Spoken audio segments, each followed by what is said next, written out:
and welcome to this edition of Bethlehem Baptist Church and our effort to reach out to you who are quarantined because of the virus. Today we're going to do something a little different.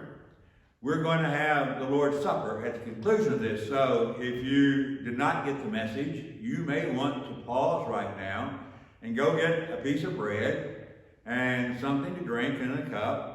And when we get to the end of the service, we will share the Lord's Supper together. So you may want to do that. An update on our membership right now, as far as I know, there is no one currently in the hospital. Both Dean Luck and Linda Cooksey are at home, and we are grateful for that. Today, we want to read two passages of Scripture. The first one comes from the book of Genesis, chapter 45, 1 through 4. Then Joseph could no longer control himself before all those who stood by him, and he cried out, "Send everyone away from me." So no one stayed with him when Joseph made himself known to his brothers. And he wept so loudly that the Egyptians heard it, and the household of Pharaoh heard it. Joseph said to his brothers, "I am Joseph. Is my father still alive?" But his brothers could not answer him, so dismayed were they at his presence. Then Joseph said to his brothers, "Come closer to me." And they came closer. He said, "I am your brother Joseph, whom you sold into slavery into Egypt." And then from the New Testament, we read another story that's very similar. It's from the Gospel of Luke, chapter 15, beginning with verse 11. Then Jesus said, "There was a man who had 2 sons. The younger of them said to his father, 'Father, give me the share of the property that will belong to me.' So he divided his property between them. A few days later, the younger son gathered all he had and traveled to a distant country, and there he squandered his property in dissolute living. When he had spent everything, a severe famine took place throughout the country, and he began to be in need. So he went and hired himself out to one of the citizens of the country, who sent him into the field to feed the pigs. He would gladly have filled himself with the pods that the pigs were eating, and no one gave him anything. When he came to himself, he said, 'How many of my father's hired hands have bread enough to spare, but here I am dying of hunger. I will get up and go to my father, and I will say to him, Father, I have sinned against heaven and before you. I am no longer worthy to be called your son. Treat me like one of your hired hands.' So he set off and went to his father, but while he was still far off, his father saw him and was filled with compassion. He ran and put his arms around him and kissed him. Then the son said to him, 'Father, I have sinned against heaven and before you. I am no longer worthy to be called your son.' But the father said to the slave, 'Quickly, bring out a robe, the best one, and put it on him. Put a ring on his finger and sandals on his feet. And get the fatted calf and kill it. And let us eat and celebrate. For this my son of mine was dead and is alive again. He was lost and is found.' And they began to celebrate." This is the word of the Lord for God's people. Thanks be to God. Several years ago, I used to read Ann Landers every day, and I noticed that there were several letters. They were all coming in with the same theme. They were about broken relationships. One person lamented that they sensed that the time was slipping away, and those broken relationships could not be repaired before that person died. Then another person made the following suggestion. Wouldn't it be terrific if a special day could be set aside to reach out and make amends? We would call it Reconciliation Day. I have a feeling, just listening to the news, that because of the pandemic and that we are so isolated, and the things that have bothered us in the past may be bothering us even more. And maybe some of the things that we struggle with during this time of isolation are broken relationships. Everybody has them. Even the Apostle Paul, the great missionary, after his first missionary journey, he had a falling out with Mark, who left early on the journey, and then with Barnabas, who refused to go on the second journey because he wouldn't take Mark. How many people walked away from Jesus when he talked about the cost of discipleship? You see, broken relationships are a part of life. All of us have them, and some for good reasons and some not. It doesn't matter why we have them. The issue, it seems to me, is what will we do about them? It's not hopeless. Let me say, we may not restore things back the way that they were or the way that we thought it should be. But I do believe that there is a way to peace. And that's what we strive for. The gospel of Jesus Christ says that any day, no matter what has happened, can be a day of reconciliation. Because of what Jesus Christ did on the cross. Because the essence of all reconciliation is the granting and the receiving of forgiveness. It begins when God has forgiven us. We are reconciled back to God. In fact, that's what peace means, to be in right relationship with God. And then we must pay it forward. We must give it to those in our circle with whom we've had broken relationships. This morning we read two different stories of reconciliation. What makes these stories so unique is their similarities.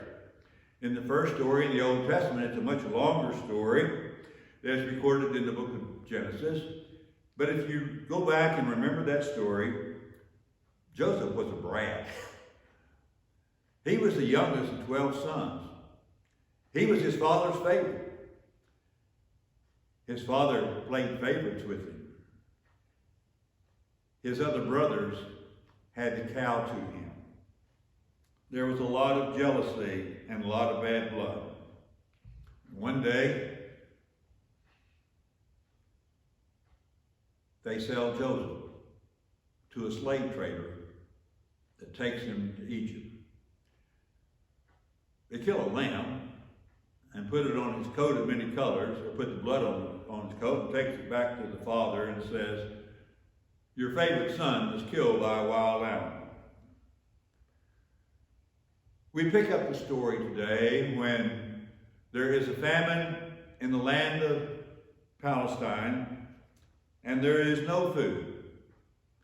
And that they hear that there's food in Egypt, and the father has sent the brothers to Egypt to buy food. The brothers do not recognize the baby brother. But in this very emotional scene, Joseph reveals himself to his brothers for a reconciliation. The second story is a parable. A parable is a story that Jesus made up. It was not a true story, but it was told for a purpose. It was a story about a dysfunctional family where the youngest son comes and asks the father for his inheritance, and he takes the money and goes and blows it in a foreign land. But this story is not so much about what the son has done as it is about the ending. Jesus told this story to illustrate what God is like. And it's one of the most important components of reconciliation. The father sees the son, is happy that he has returned, forgives his son, and there is reconciliation. What both of these stories represent is that there's no degree of separation over which there cannot be reconciliation.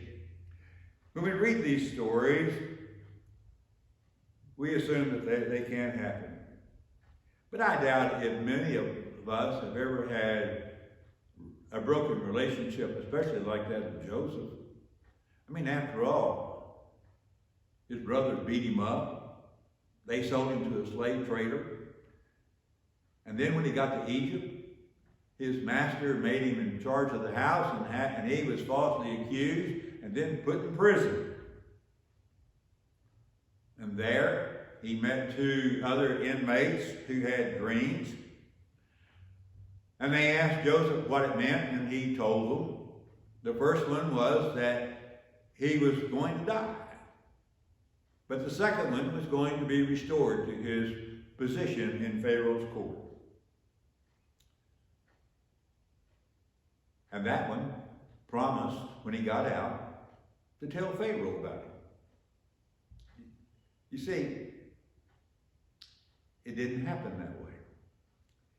Last week I mentioned one of my guys of the past that I like to read was Robert Fulghum, the Methodist minister turned author. I quote him often, but Fulghum, in one of his books, gave an autobiographical account in his own life. When he and his wife were in graduate school, his wife became pregnant, and they decided together that they could not afford a child and stay in school. And so they made the hard decision to give this little girl up for adoption. This always bothered him, and years later he set out to find his daughter.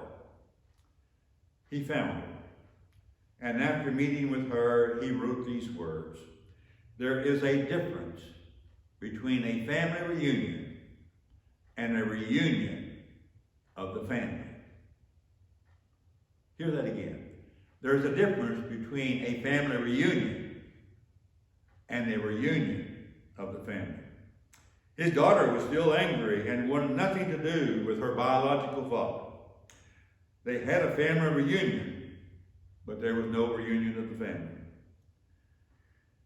It takes a lot of effort on both parts for reconciliation.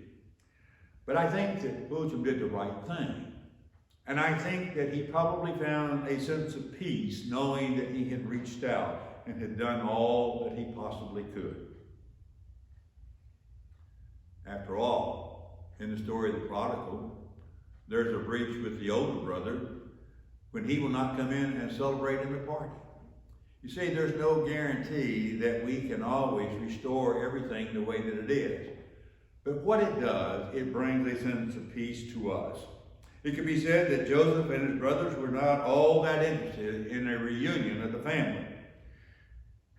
In fact, they're scared for their very lives. But one of the overriding characteristics of both of these stories is that the one who had been harmed the most is the one who stretches out a hand and says, "Welcome."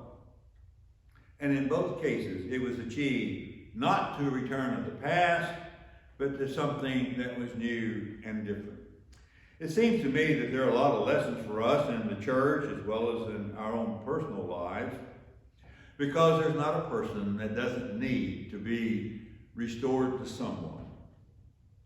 It's not my purpose today to try to hold a group therapy session. I'm not capable of doing that.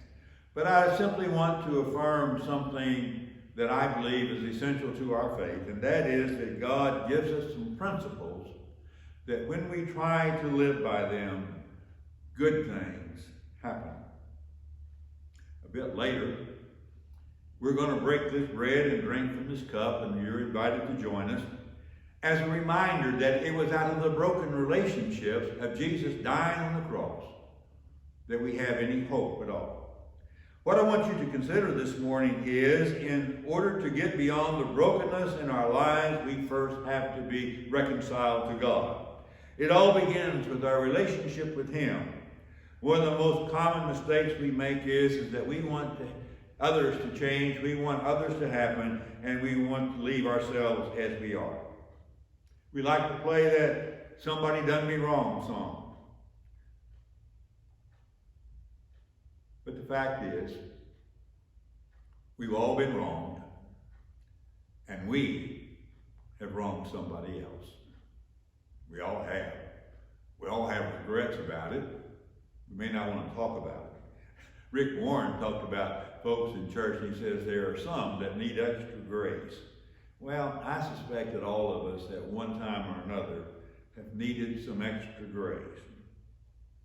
The question is not, did you get a raw deal? The answer is yes.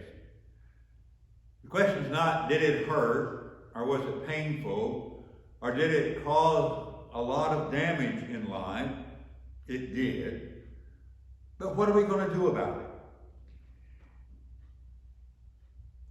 You know, if you want something in life, it's going to cost you something. I keep wanting to lose weight. But if I want to do that, I'm going to have to give up my pie before I go to bed at night. You see, everything worthwhile costs us something. Joseph was wronged as much as anyone could be. His brothers faked his death, sold him into slavery. He ends up in Egypt. Potiphar's wife refuses him. And there he is. Until one day, that fellow prisoner heard Pharaoh talking about a dream that he couldn't interpret. And then there was one of those aha moments in the Bible. Aha, I remember there's a guy in jail that can interpret dreams. And so he goes to Pharaoh and said, you have a man, a Hebrew, in your jail who can interpret dreams. And he told his story. And Pharaoh said, bring him out. He comes out. Pharaoh tells him his dream. He interprets it. And Pharaoh believes it. It was a story about what was going to happen. 7 years of plenty and 7 years of famine. And said, we need to be prepared. Since Joseph had interpreted the dream, he put him in charge. And that's kind of where we pick up the story in our scripture lesson today. But one of the things that Joseph said to his brothers that was critical. He said to his brothers, do not be distressed with yourselves because you sold me here, for God sent me before you to preserve life. Do not distress yourself because you sold me into slavery, for God sent me here for a purpose. I'm not sure how many of us could ever reach that conclusion if we had experienced what Joseph had experienced. But because he was reconciled to God, he had a keen insight into what was important.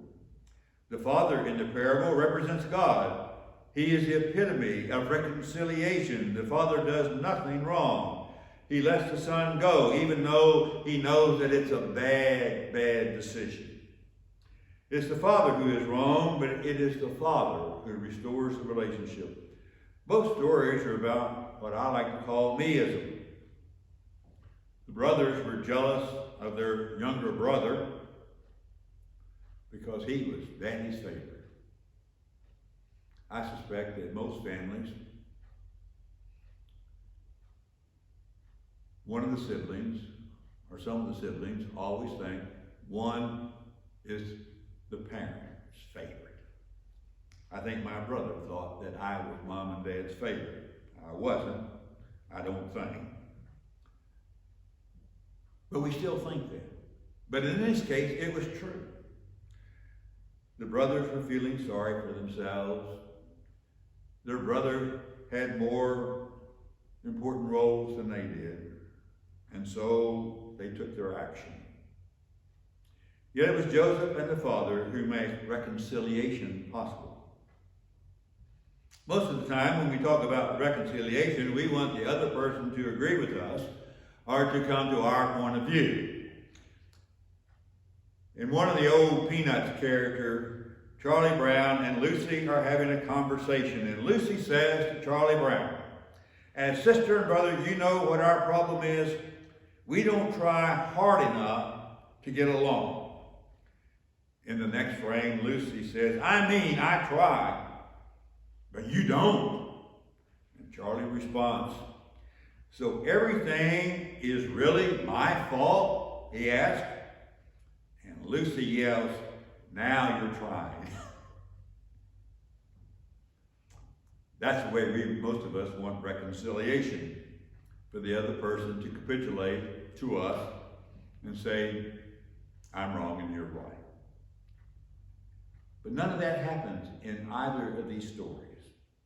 As long as we hold on to assigning blame, there's not much hope for reconciliation. The real answer is, do I want to be right, or do I want to be reconciled? In all probability, we can't do both. You see, much of the conflict left unresolved between us it begins because we insist on being right. But what we need to remember is what Paul said in Romans, for we've all sinned and come short of the glory of God.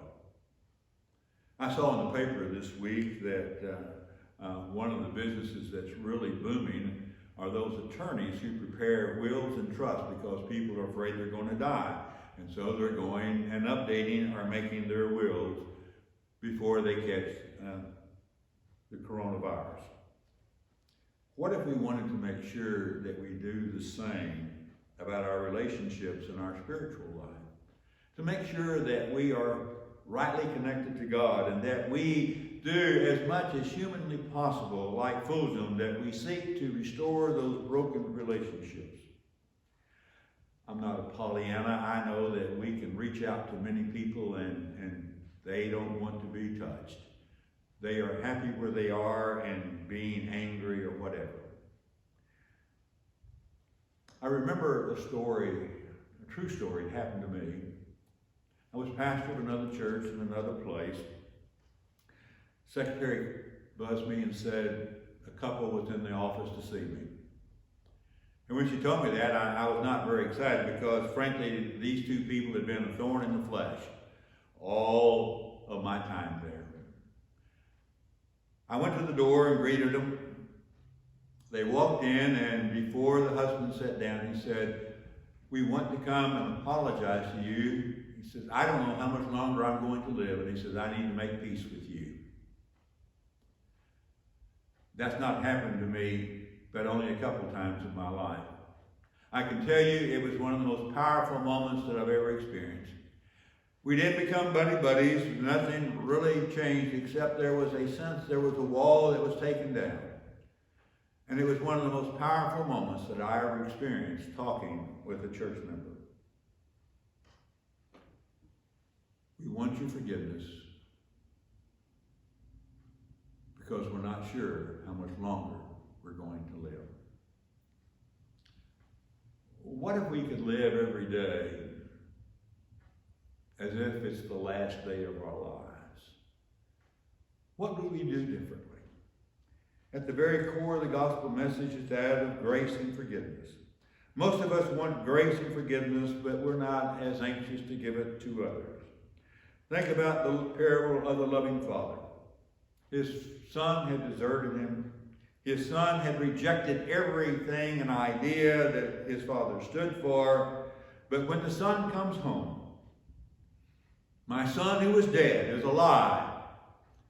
Let's dress him in the robe and the ring of authority, and let's kill the fatted calf and have a party and celebrate. That's an overwhelming moment, isn't it? The reason we have to be right with God is to get to that point. We simply have to go against our human nature. Because you see, our human nature is not that of forgiveness. Our human nature is to strike back. Our human nature is to seek revenge. It takes something that goes way beyond human nature to find true reconciliation. And you see, we have to get past those things that cannot be changed. Joseph and his brothers could not rewind the clock. Joseph had spent most of his life as a slave in Egypt. Even though he had reached a high office and he had believed that God had sent him there, he was still a slave to Pharaoh. The father could not turn back the clock to the time before his son went away. but they could pick up at the moment and live the rest of their lives differently. One of the reasons I quit playing golf was that I couldn't find anybody that would let me have mulligans. I had to have someone who would let me have not just one, but several mulligans, because you see, my score on 9 holes was about what a good golfer would do on 18. There are no mulligans in life. We don't get a chance to tee off again and not have it counted against us. But we can find a new day and a new promise through reconciliation. I'm not sure that if someone had done an interview with Joseph, he would have said, I'm just so glad that my brother sold me into slavery, that I got down here and all this happened. But Joseph said, it happened, I'm here, and I'm glad I can help save this land of Egypt, and I can help save my family.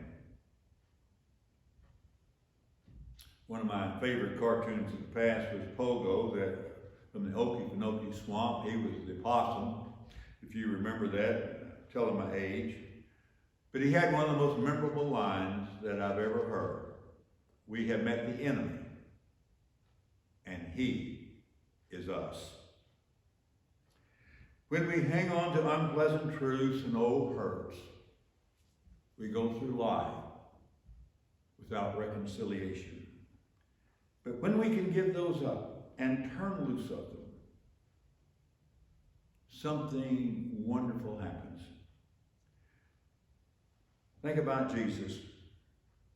He was betrayed by Judas, we talk about that, but he was also betrayed by all the other disciples.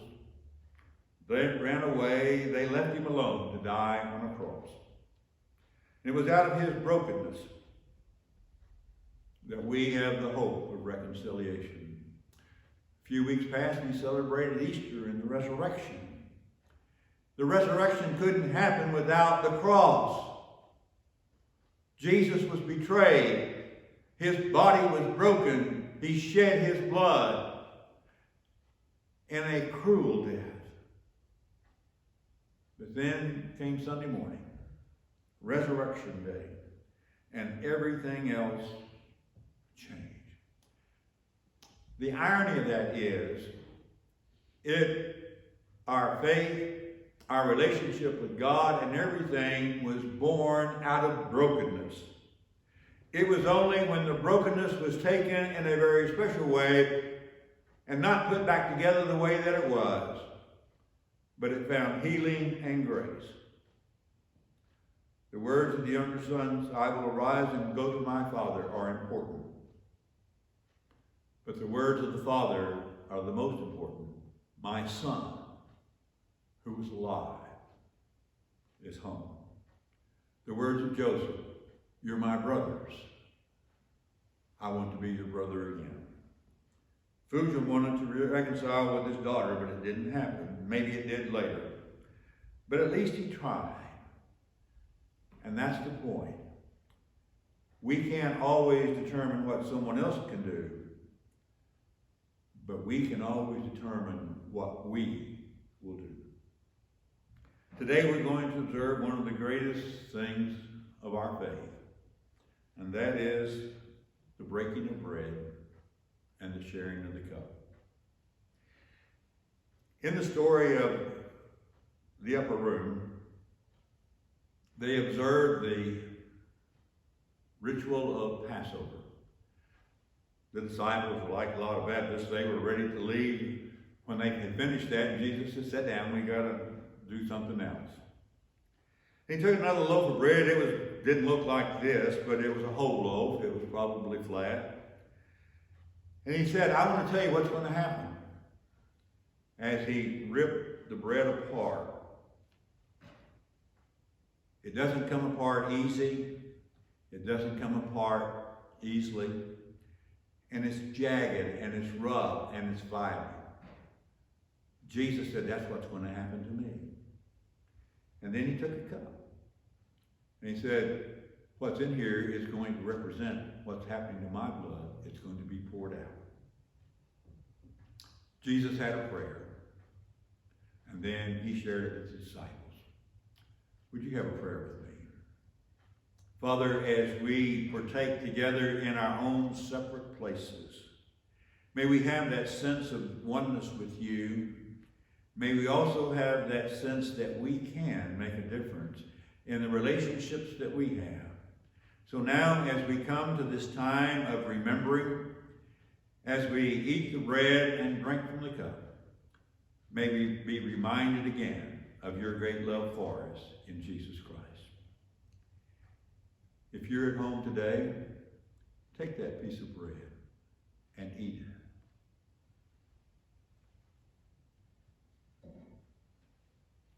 Jesus said, as often as you do this, you're doing it in remembrance of me. Now take your cup and take a sip of whatever it is that you're having there, whether it's juice or water or something else. But it doesn't matter what it is. What matters is the symbolism. It symbolizes the blood that Jesus shed on the cross. Jesus said, every time you do this, you're retelling my death.